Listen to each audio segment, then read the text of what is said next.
Welcome to this week's episode of the And Both podcast. My guest is Kim Richards. She is the founder and CEO of Caring for Mama. And in this episode, we're talking about what it actually feels like to be a caregiver, whether that's as a new mom, part of the sandwich generation, or just someone trying to keep all the plates spinning. We talk about why even the most prepared, and I'm definitely using air quotes on that one, moms still struggle, how important it is to feel seen, and why giving ourselves permission to pause is not a luxury, it's survival. Kim shares her story of how her business was born out of her own postpartum experience and the bigger cultural shifts she believes we need around caregiving. It was lovely to speak to another person who is really interested in supporting caregivers from the help the caregiver so that the caregiver can do the things that they want to do in their role as a caregiver versus dropping everything on their lap and saying, you know what, you got this. And it's calling attention to the job. It's calling attention to the massive undertaking that it is, whether you are parenting or looking after someone with long-term illness or disability, someone who is aging, all of that. But it's really focusing on the pause to take care of yourself so that you can show up in a way that you want to show up. And it's elevating the conversation around that. So here is Kim. Welcome to And Both, a podcast about what it really looks like to put yourself on the list while raising kids and doing all the other things life asks of you. I'm your host, Ashley Blackington, and on this show, you'll hear conversations with moms who are figuring it out in their own ways, plus a few solo episodes from me from time to time. It's not about having all the answers, it's about sharing stories, learning from each other, and knowing we don't have to choose between either or when we're living in the middle of and both. Let's get into today's episode. Hello, and welcome to another episode of the And Both podcast. My guest today is Kim Richards. Hi, Kim. Hi, Ashley. I always like to say hi as though we haven't been talking for like 5 minutes before this whole thing started. Yeah, this is just brand new. We just got on. Yeah. I want to do one where I answer the phone, where it's like, hello, like you. Yeah, it's completely unprepared, right? Mm-hmm. Yeah, exactly. The less prepared, the better. So before we kick off, how about if you let people know what you want to let them know about you, and then we'll dive in from there. Yeah, well, Caring for Mama, like you said, my business is literally that, caring for mamas. And so I'm founder and CEO and been running it for just over a year. So that is my world right now. And I'm really happy to be part of this movement and taking better care of moms and caregivers, which I know you're very much in that world as well, Ashley. So I'm really looking forward to digging deeper into all things caring for caregivers. Yeah, I like it. Well, that's exciting. So a year, what made you kick it off? Well, I mean, it's been in me. The spark or the idea really started when I first had my first child nearly 7 years ago now. She'll be 7 next month. And I guess by the time this is out, she'll already be 7. So my daughter is 7 and happy birthday. She was born and I thought, okay, like I've got my support system. I was, born and raised in San Diego, had my babies here, have a supportive family and community that I worked to build. And I still had a really, really hard time. So for me, it was that aha moment of like, it's just, there's so little out there and we just need to be doing better. I guess that was bottom line. And I felt that fire in me that I wanted to do something. And it wasn't until having my second in 2022 that I'm like, all right, same, different child, different birth, different hospital, but literally the same exact postpartum experience. And it was just, it just felt, and it was like, I know what to do, sort of, already having a child. And it was still so hard. And so that's why by the time she went to preschool last year, I'm like, this is it. This is my time. And that's how Caring for Mama was born. And it's just been taking off in its own way. I feel like I'm the conduit for this to get out into the world, but it's very much taking a life of its own, which is very exciting and kind of overwhelming at times. But more than anything, I feel grateful to be doing this work and to be pouring into others as I'm giving myself the same permission to pour into myself, because I'm literally living this as I'm doing it. So it's a pretty cool experience. I love that. I also love that what you said about, the idea. I think a lot of times the idea that we talk about the village and everyone's like, well, if I just had the village, everything would be fine. And so it's like people that don't have as much support are like, The whole problem is the fact that I don't have all of these boxes checked. But you still, if you meet people that do have all the boxes checked in terms of like, supportive partner and close family nearby and, blah, blah, blah, blah, blah, the whole thing is still hard because as much as you are surrounded by people and as much as there are people coming in and out, like, it's like you're turning yourself inside out. Literally. And upside down and all around. And yeah. Yeah. Yeah. Well, and I think that it's so much of like, too, it's this society, it's the larger message that we're taking in as women, as moms, that we just do it, right? We just step up and we figure it out. And we do, but it doesn't mean we're okay in the process. And so that's part of a big part of the direction that Caring for Mama is going is this idea of changing our culture, shifting into a culture of care, which is so opposite of so much of what we're feeling now, right? But at the groundswell that's happening that you and I and a lot of others understand doing this work at a grassroots level and making these connections in a community space, we know the energy is shifting, but it needs to be happening in a bigger way. And so if we can collectively help to shift systems and conversations and make sure moms, whether they're new moms or having additional children, like to feel that they're not alone, feel that the system and more people are here for them, and just to feel acknowledged. I think that's a lot of what the care packages that I put together are really intended to be, this tangible reminder that someone sees you, cares about you, loves you, wants you to feel good, wants you to take care of yourself. And like bottom line, that they see you and you're acknowledged for everything you're doing every day. I think it's just a super powerful baseline, what we need and what we need to be giving moms and caregivers more. Yeah, for sure. I think about, and it might be a little bit random, I don't think it is that, do you remember the Super Bowl commercial that came out a couple years ago with, what is that name of that company? They just sell like postpartum products. What is that name? I can't remember it. Anyways, it'll come to me and I'll throw it in the show notes, but great, because I can't remember it. They had the mom who gets up in the middle of the night and she goes into the bathroom and she's just had a baby and she's like got the peri bottle going and she's just like, you can see this look on her face. And if you've had a baby, you're like, I know that, like, oh my God, what just happened? Whether it's like immediately after, a couple days after, or for 5 years after, it's like, what just happened in my world? Like, I went in to this experience thinking I knew what was going on. This is a lot. And do you remember the level of outrage people had because they were like, this is not appropriate to talk about?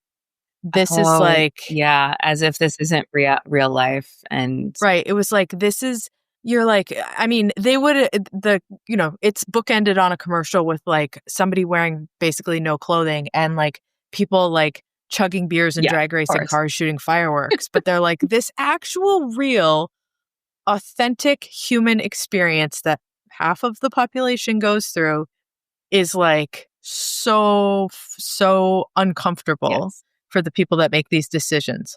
Because it means we have to do something different. That the people that hold up society, the caregivers that are literally the invisible workforce, if we actually acknowledge them and give them what they deserve and what they've earned all this time, like that would change everyone else's world, right? Like those who are comfortable because of that, it throws off the balance. And I think, what I believe is that we can take care of the caregivers and we can still be a functioning, high functioning society, it's funny, you're and both. It doesn't have to be and or, right? It's, they can function together and they need to be.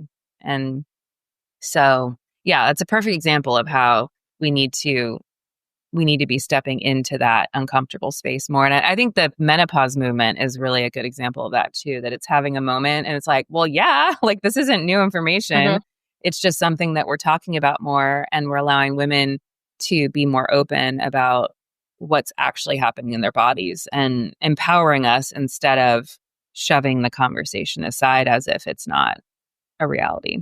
Yeah, it's like the alignment between social media and the age of people who are experiencing this, there's like a perfect storm. It's like the first kind of iteration of people that were like, I am going to Dear Diary my entire life on social media. And now they're like, well, joke's on you because I'm going to keep on trucking with this. Here it is. All of it. Yeah, here's all of it. Yeah. But I do like, I don't know a lot of the statistics, happy Friday, off the top of my head about in terms of postpartum and the motherhood transition. But I know that the value of unpaid caregiving for adults in this country is valued at over $1 trillion a year. And up until recent budget allocation revisions, it was larger than the U.S. defense spending budget annually. Well, that's a powerful statement right there. Yeah. If we paid caregivers what the value of the work that they do is, it would cost more than the military spends on this, that, and the other thing. Yeah. And maybe we could borrow a little from there. Just saying. I don't know. Well, it's a broken system. I mean, there's a lot of any large system that involves kind of everyone at some level. It's not an easy thing to change. I came from the public education space too.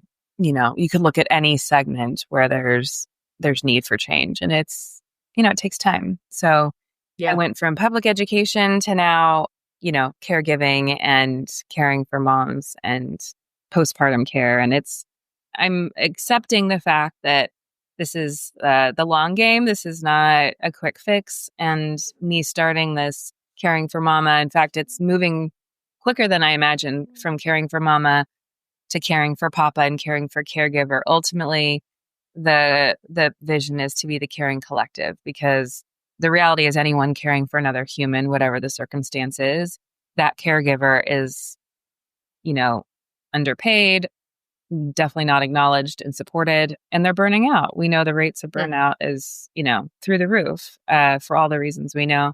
So I'm excited to continue to build into different areas where caregivers need to feel seen. I mean, that's the first step, it's not, the care boxes aren't going to solve all these societal challenges, but I think it's an important step in the recognition piece and allowing caregivers that moment of peace, that moment of feeling like that, to receive that moment of love and care, and reminding them that not only are they allowed, to take that time, but they actually need it. Like, it's actually essential in order for them to properly take care of the person that they're taking care of. Like, if they're burned out, what good are they to the person they're caring for? And we know that as moms, but, as caregivers caring for the older population, obviously Alzheimer's, dementia, that's a whole other category. And those of us in the sandwich generation, like me, my little's 3 and my mom's 80,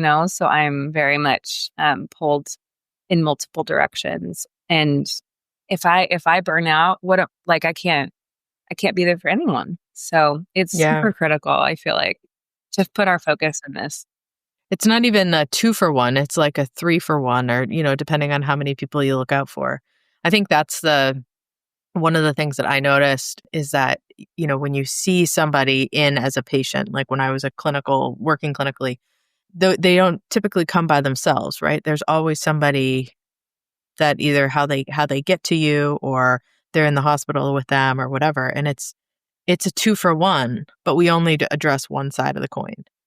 It's so true. And so if we're only addressing one side, and we're saying to the other person, like, don't worry, I've got this for, the next hour or the next 45 minutes or whatever, that person 9 times out of 10, I'd bet money on it, doesn't leave. They sit there and they participate. And so what I notice is that we would start to say to people, like, people in the hospital will get their schedules in the morning for therapy. And we'd say, like, this person has 3 back-to-back sessions in a row.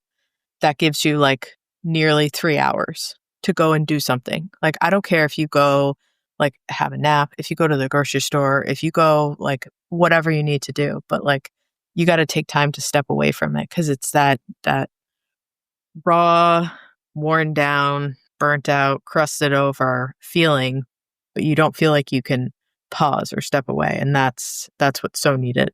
That's that permission to pause. I love that idea because it's exactly that.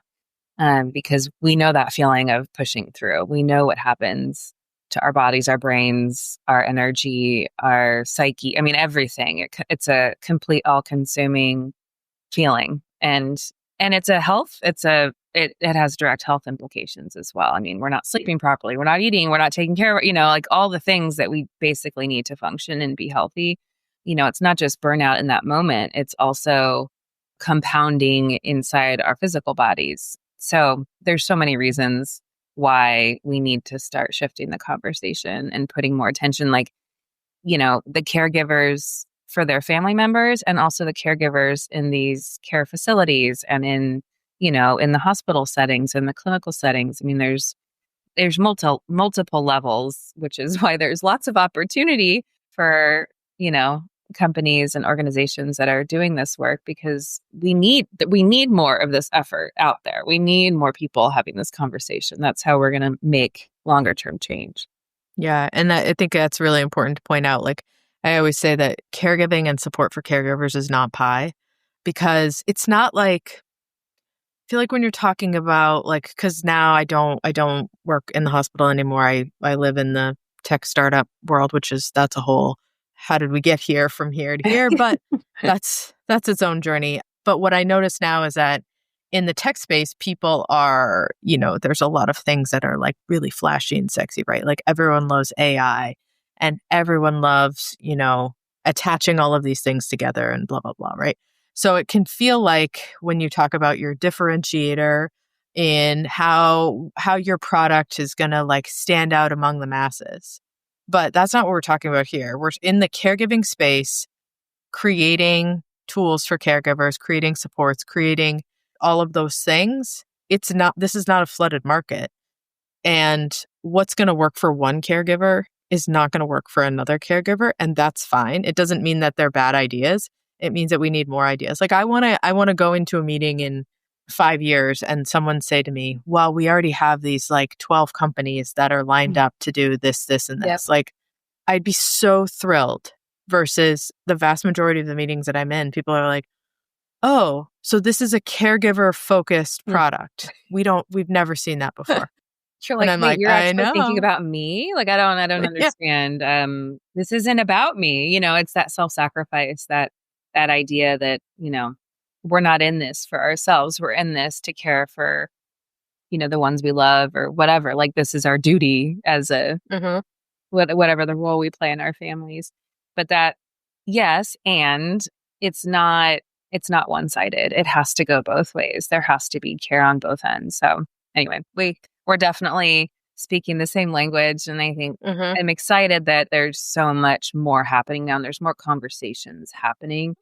There's more, just in my community in Southern California, there's all these different community spaces and nonprofits and, incentive programs and grants and things like, and through the county, there's all these opportunities to come alongside other providers and organizations that are doing this work. So that idea of collective impact, it's powerful because, it's because when you actually do it, it really is powerful. You can reach further faster. And that's what I'm excited about with more the partnership angle that I'm taking now, because I can't reach everyone by myself. It's literally impossible.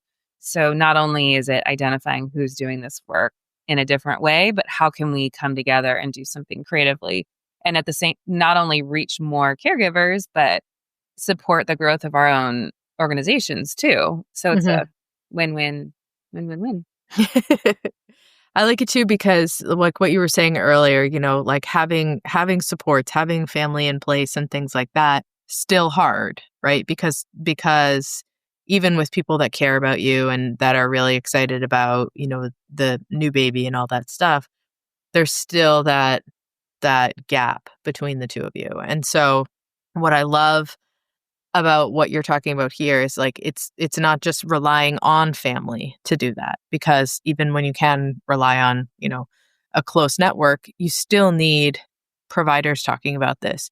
You still need programming to talk about this. You still need groups where moms can meet that's not baby yoga and music class. You still need places because you bring your baby to those Yeah. classes, which I went to not baby yoga. I went to music class for, I think, 10 years between all of my kids. And it's the same, people come in, baby lays down, we play the castanets, we sing and all this stuff. And it's great and wonderful. But wouldn't it be kind of cool if the baby could just go to music class and you could sit outside and be like, oh, my back hurts because I have been carrying this baby for 7 hours. Yes. Yes. There's we're doing this together. That's sweet and lovely. And it's also the time to separate. And I think that's actually really good. That brings up another good point that I've talked about a lot, and it has come up a lot in conversations, is this idea that we need to be there for every second, every moment. And if we step away, there's that mom guilt that slips in that, it gets us all, whether we want it to or not. It's just part of the deal. And then there's all the biological stuff that, especially in the early days, that we really, the baby, doesn't know that they're outside of our bodies and, all those things. But this idea that we can't step away is, I think, it's such a big part of the problem, that we guilt ourselves into being there until we're breaking down, So I think that permission to pause, the permission to step away, the permission to take care, even in I call it micro moments, So whether that's going into one of these community spaces, like I mentioned, that in Southern California, I'm sure they're all over, but the ones I know here,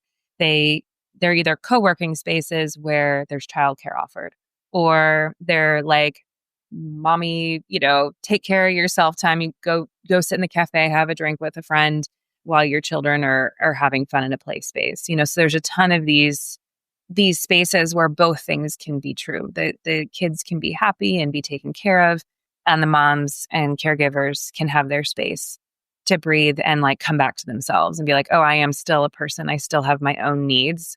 And to just, even just those few moments can feel so liberating. I've been talking a lot about allowing the permission to pause and stop, but the permission to step away. And that it's not about the quantity of time, especially as our kids get older, it's the quality, right? And especially as a business owner and having littles, that pull feels even stronger sometimes, where I'm like, oh, I should be there. It's like, no. I am there. They know I'm here. They know I love them. It's okay. They are so well taken care of. You're doing a great job. That's why the first thing when you open a box of Caring for Mama, it says you're doing a great job. That's all it says. Because we need to just tell ourselves, you're fine. Everything's okay. This pressure that we feel in society to do all and be all it's ridiculous and needs to stop. I love it. It's wild because the end of my newsletter, the sign off is, you're doing a great friggin' job. Oh, yes, I did see that. Oh, I meant to say something to you about that. That's funny. And my daughter's, my oldest, her 4th grade teacher, this is when they went back into school after COVID. I remember I didn't know that she had signed up for the newsletter. Amazing. I had been emailing with her and, the signature on the bottom, and she clicked through. And I came to pick her up one day and she looks at me and goes, you're doing a great freaking job. And I was like, oh my God. You're like, yes, thank you. Oh, so are you. Yeah. Oh, I love that. You're like, where did But you it's true. That?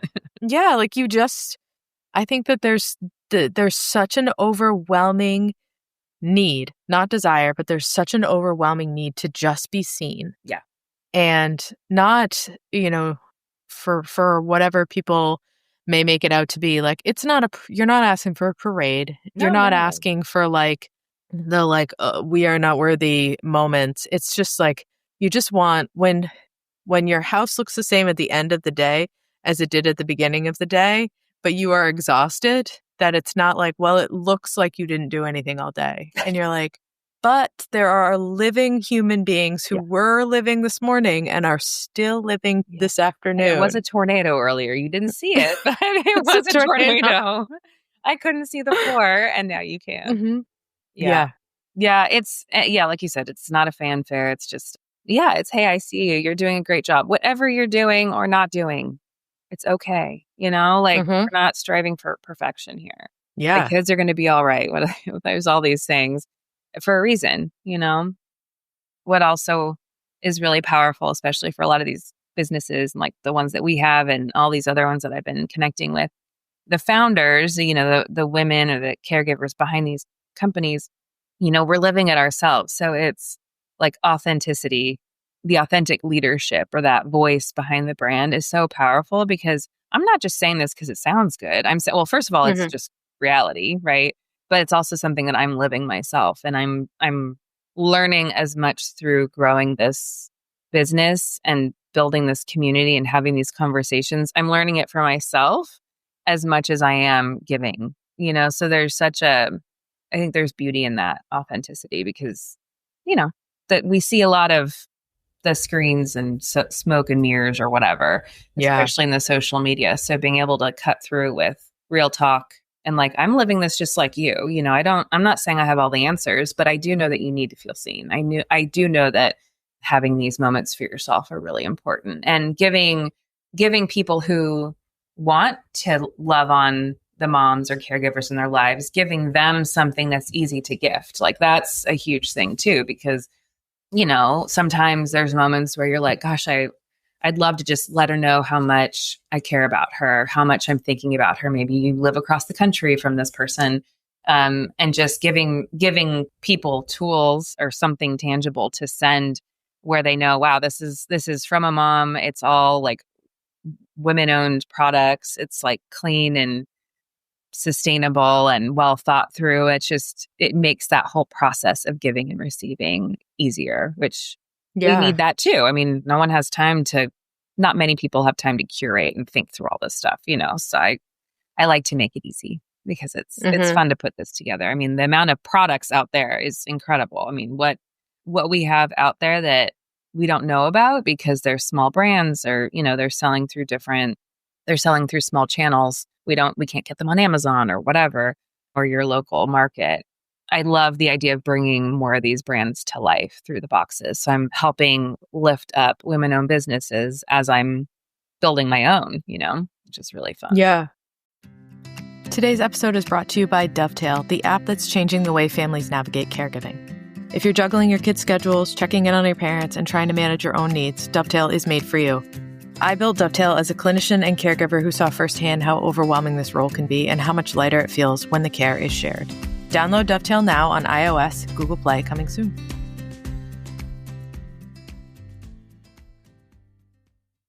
So tell me more about the boxes. I mean, not like exactly what's in them, because I feel like that takes a little bit of the mystery away. But like, what kinds of boxes do you have? How do you source stuff? What does that, more of the back end of it, look like? Well, it started with me going to some of the brands that the local brands here in San Diego where I'm based, that I was already familiar with, people in my network who I already knew. So I started, of course, where I knew. And so a lot of the brands are here locally in San Diego, but I've been sourcing all over the country too, which has been really neat.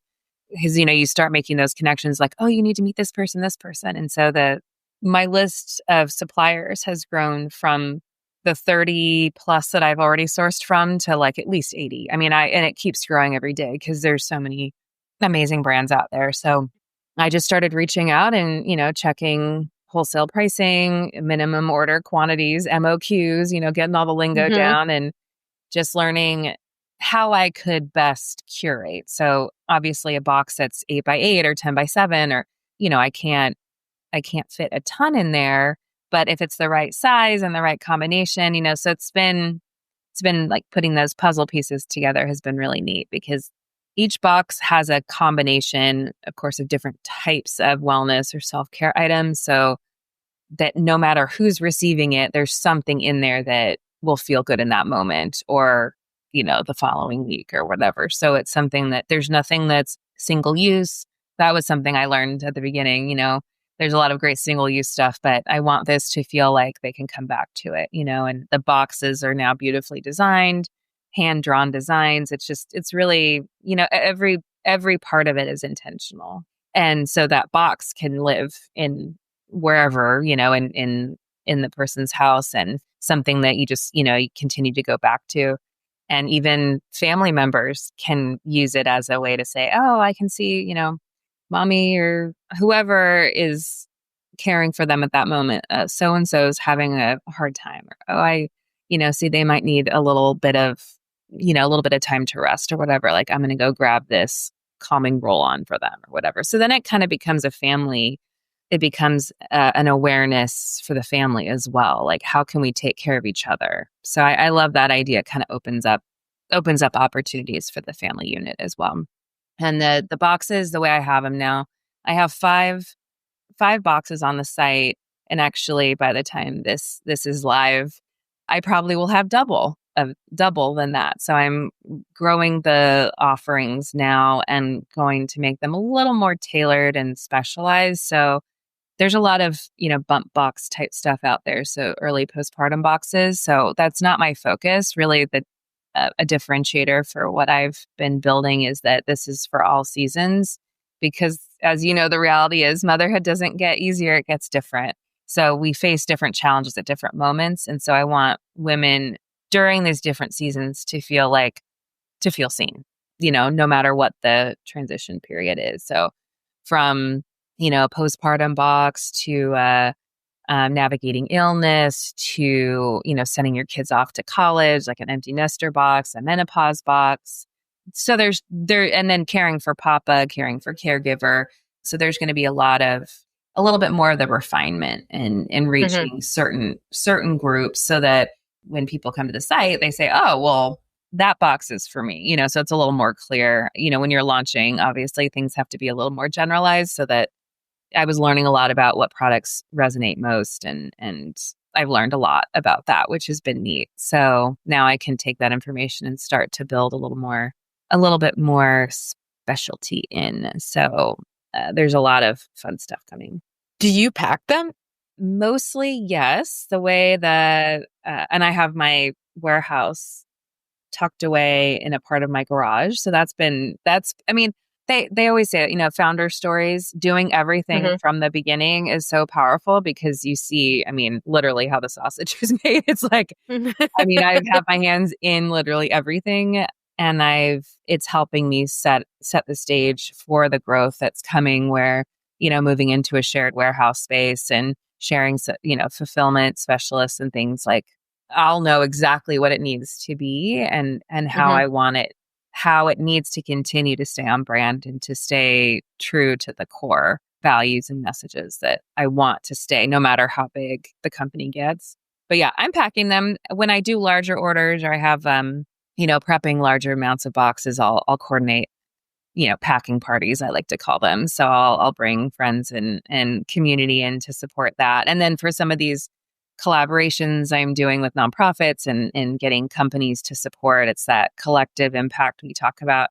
Specific campaigns, I'll have company volunteers come and help support packing those boxes for these nonprofits, which is really cool because, again, targeting specific populations that I wouldn't have access to otherwise. That's what's so wonderful about these collaborations with nonprofits, like NICU babies through the Miracle Babies Network, and the Millionaires Foundation here in San Diego. They support families that have kids with cancer, and the Bright Spot Network supporting moms who have cancer with young children at home. So, there's so many different groups of caregivers that are being supported by specific organizations. And so that it's just right for this kind of collaboration. And I also can customize them. So that's been neat too.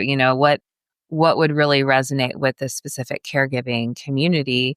Maybe it's not the exact same setup I have for a different box, but it's easy. It's easy to customize because I've got all these wonderful suppliers. So it's really just a matter of, tailoring them to meet the needs of certain populations. And so that's what's really unique, is that there's flexibility and there's a breadth of coverage too, because there is so much need and I don't have to do it alone. There's power in community. I love it. I was just looking at, I cannot remember her name either. I'm doing really well today on the remembering names thing. Frida is earlier. Frida, baby Frida. I remember that. The woman who started Native Deodorant, the Native company that they sold to Procter & Gamble. I want to say her name is Jamie Schmidt, but I feel like that's wrong. Schmidt's deodorant. Yeah, Schmidt's deodorant. Yeah. Yeah. She has, she wrote a book. came out, I think maybe 2 years ago. And I think it's really interesting because she did the same thing, right? So it's like she like made the deodorant, not that you're doing the same thing, but like she made these products, created this and was like, I want to do this, then went to farmers markets and Mhm. sold it. And then like as her production grew, the thing that she was like, above all else, the quality of the product that gets made. I don't care if we're making one stick of deodorant or we're making like 80,000 sticks of deodorant and like Mhm. all of the bumps that she went through along the way and then turned around and sold it for a whole lot of money. And she does a lot of work to like support founders and people that want to start that up. But I love what you're saying about having all of your having your hands in all of the different places of it because I think too this happens to founders, especially female founders and founders that are moms, is that there's a lot of people out there who are waiting to help you do it the easier way Mm. or like, get you from zero to blah, blah, blah in like two shakes kind of thing. But what that piece that you end up having to negotiate with is the quality, is staying true to like the message Yep. and the reason you started it and all of that. Cause I mean, you can say, I want to do boxes. And then, but if you turn around and you say, this person is going to help me design all these boxes and all this, they could have some great ideas, but every product doesn't run through you to say, this is okay. This is not okay. Yep. This is a great product, but it's not the right fit for this, Yeah. which I think it's so important. And I love that you're doing it in a way that is keeping a really tight rein on that so that you know that the person who's receiving the box is not like, oh, this is so nice, but like I already have this thing. Like the fact that you're using smaller companies Yep. and companies that like, are based in San Diego that might not be able to get over to Connecticut or Mhm. New York or Florida or wherever. I think that's really cool because that just stays again on brand of like there's another person out there who's starting a business who's Mhm. doing the farmers market thing, all of Yep. that stuff. And if they can grow through this channel as well, that's really cool. Yeah, I mean, it's like the supporting women, supporting women, supporting women. It's like Yeah. it just feels it's this circle of care I've been calling it too, actually, where I've got the e-commerce side, which is how I started, and I'll continue to grow that. And, that takes time. And of course, in the world that we live in with buying everything online, it's a crowded space and there's ways to cut through, right? So that's something that I'll continue to grow and optimize. But at the same time, building these collaborations and partnerships and getting really targeted into certain, demographics or these subgroups of moms and caregivers or different regions, things like that. And then this last piece that I recently launched is the Caring Fund, which is my charitable arm. So this is the cool thing that kind of completing that circle of care, which allows me to take pieces of or percentages of all these sales, through partnership or through e-commerce, continue to fund the Caring Fund so that over time the Caring Collective or Caring for Mama will be able to get more boxes out for free to the community on our own, so it's self-sustaining as we grow because this is a social enterprise 100%. Like this is not, Hmm. it's not a nonprofit, but I do believe that you can do well in business and do good in the world. And we've seen that. I mean, and there's lots of examples of that. I mean, Tom's is always the one that comes up first, right?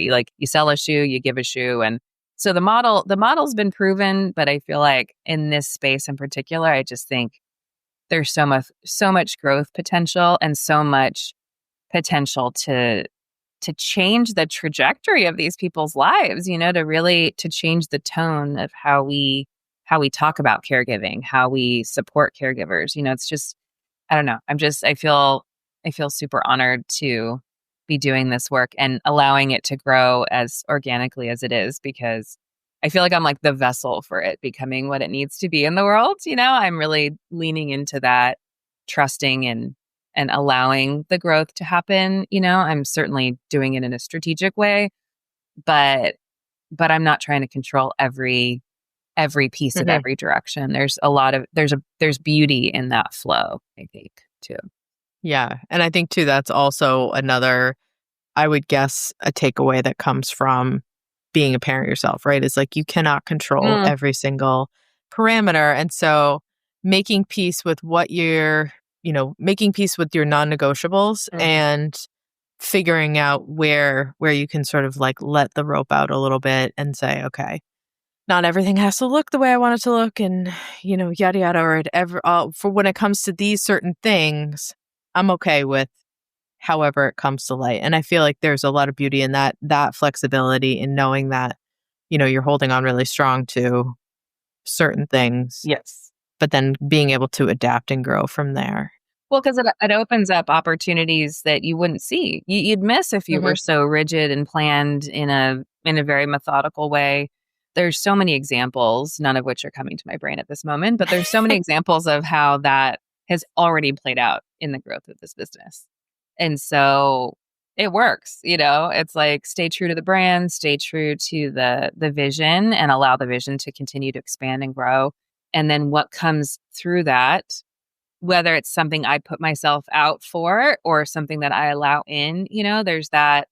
I think it's exciting. I think some people could find it unnerving, to kind of let things go and let it be. But for me, it's like, I get excited by the new things that come my way and saying yes to the things that feel in alignment, and being really clear, like getting a lot more clear now about what is not in alignment and being okay letting that go. That's kind of like what you're saying. It's like, I don't have to say yes to everything.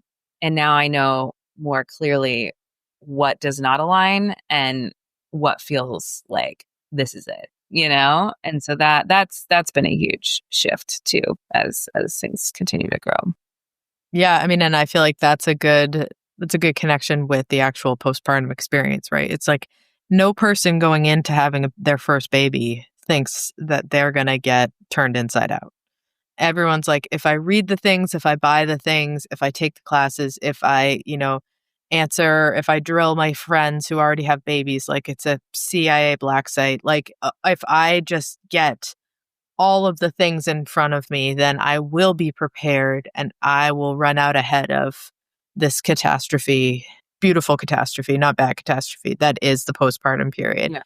But then events transpire. You are no longer pregnant and now in the postpartum period, realizing that it's like living inside a washing machine. And you're like, all right, so what are my non-negotiables, right? Like for me, I remember with my second, because of my postpartum in the first, I was like, I'm going to shower every day, which cool. is like, yeah, it was, oh my God, changed my life because, you lose track of days and all of that stuff. But I remember being like, I have got to make peace with the fact that I might have a 3.5-minute shower. Everyone might be screaming through the entire thing, but at the end of it, I will be clean and I can like live with the rest of the day. And that, I mean, that's what it sounds like on the business side of things is like, what is my daily shower version of the business? And how can I just be fine with the fact that like, things may be here, there, and everywhere. So I love it.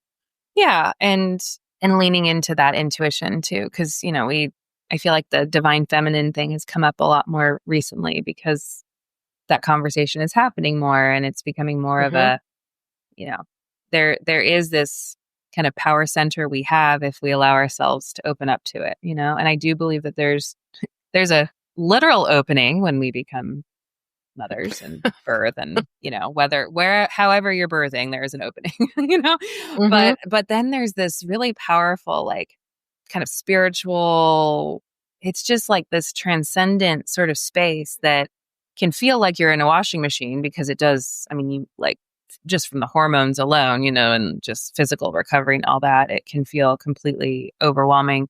But then there's this emotional or spiritual opening that I do feel like we have access to. But if we don't have the space, kind of going back to this permission to pause, if we don't have the space to tap into that and like go back within ourselves to be like, whoa, like, who am I now? Like, and instead of being like, oh my God, I'm different. I'm a whole new person.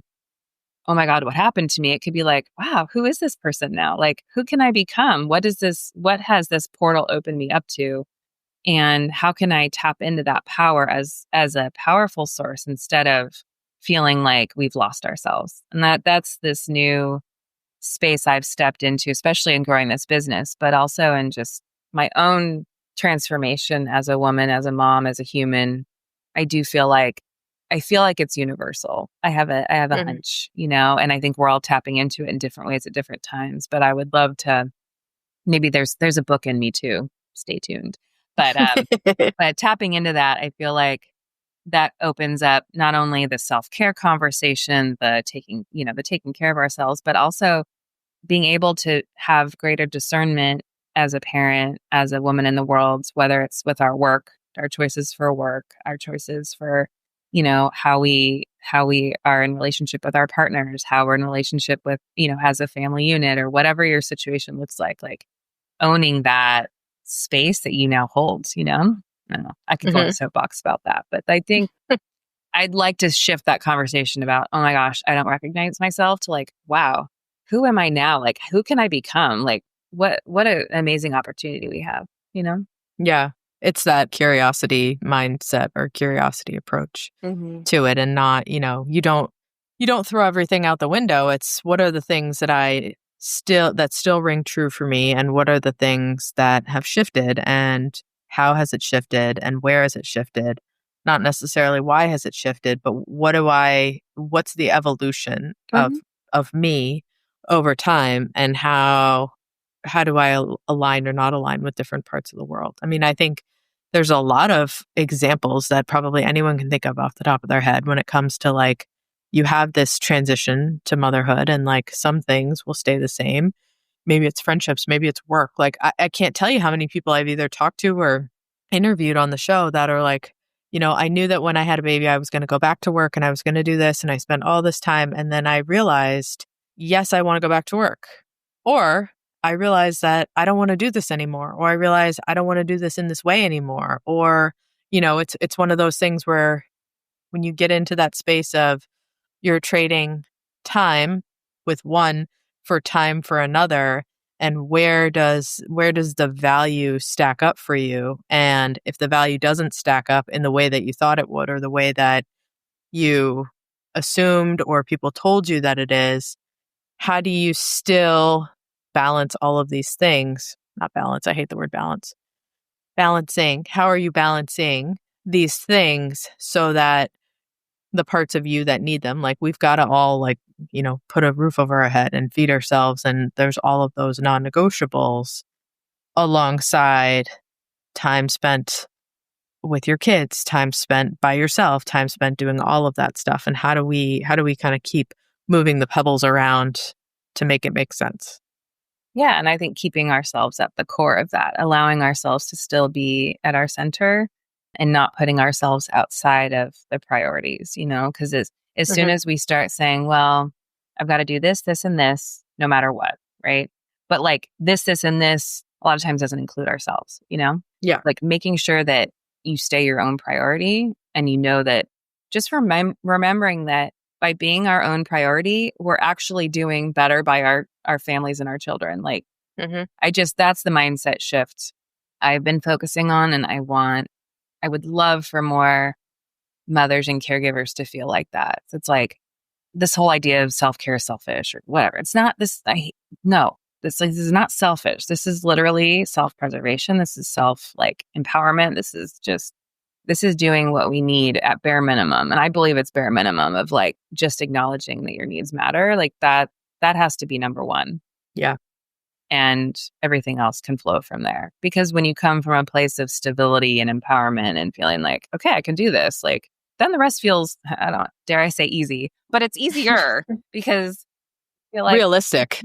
Like you can actually do it, not because you have to force yourself to do these 10 things before you go to the bathroom or make yourself food, So Yeah. So in that same kind of vein, for you, like, your new business, right? New business, your kids are young, you've got, life is moving fast. What do you do to pause for you? Great question. So now my new thing is more movement. So I was getting stuck in getting onto the computer and doing my things and getting all the stuff done, and I wasn't moving enough. And I realized that getting up at 5:30 and getting to the gym or getting into the pool, I'm not a swimmer, but I'm trying to become a swimmer. So we'll see how that goes. It feels amazing. Like it's so Mm-hmm. freeing and it's hard work, but just this challenge that I'm giving myself to get up and out and to push myself in a way physically that I haven't done in a while. And just in 2 weeks, it's helped me sleep better. It's helped me, I think overall, I just feel calmer. And then there's all the, physical benefits of movement. We know as we age too, and being over 40, things, we really have to focus on movement and lifting weights and really strengthening our bodies so that we can age a little more comfortably, shall we say. Mm-hmm. So that for me has been a huge shift. And then also just not being afraid to say, I need time. Like whoever can give you time, whether it's your partner, your family, your community, other friends in your, circle, coming up with an exchange like, okay, I'll take the kids this time, you take the kids, there's all different ways to be creative with asking for help or going. If you're a member of a gym like I am, they have the play care, the girls like going there. Sometimes I'll use that time to actually exercise. And sometimes my husband and I'll use that time to also catch up and talk, and go outside and just talk for a little bit. So I think being creative with like how you get that support and being open about when you need that help. I've been doing a lot more of that. And it's amazing how people say, oh, of course, yeah, I can, but I think a lot of times we think we don't want to burden someone else or it's something that we should be doing, so we don't ask. So the more I speak up and say, look, I need this afternoon I need to just be with myself and I'm not going to do anything but zone out and whatever feels good to me and letting whoever else is caring for them do their thing and trusting that everything's fine. And I'm just giving myself that space. It's been a game changer. I love it. Like shifting your non-negotiables. Yeah. And doing the things that you're telling other people to do.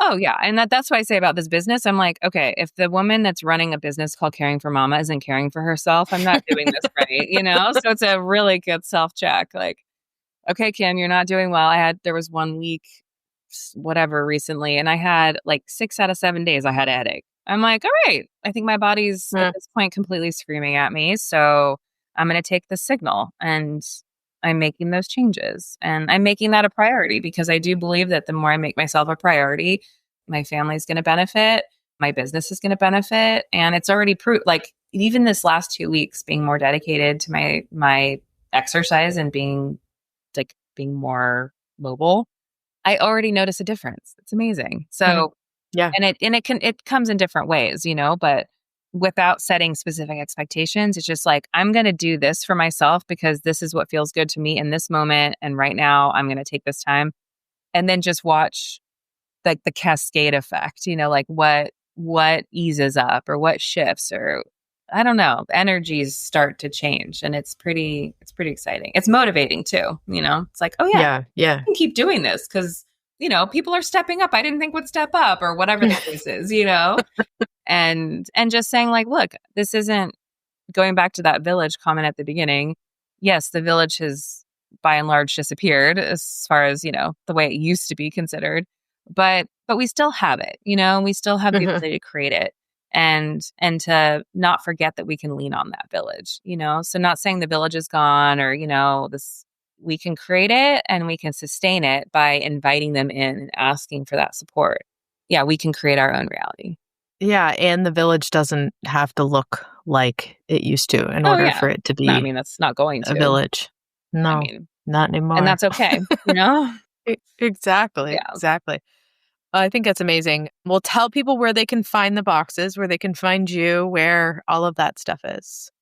caringformama.co. That's caringformama.com will take you somewhere else. So caringformama.co is the best way to find me on Instagram. It's the same, caringformama.co. We've been focusing on that platform more than anything.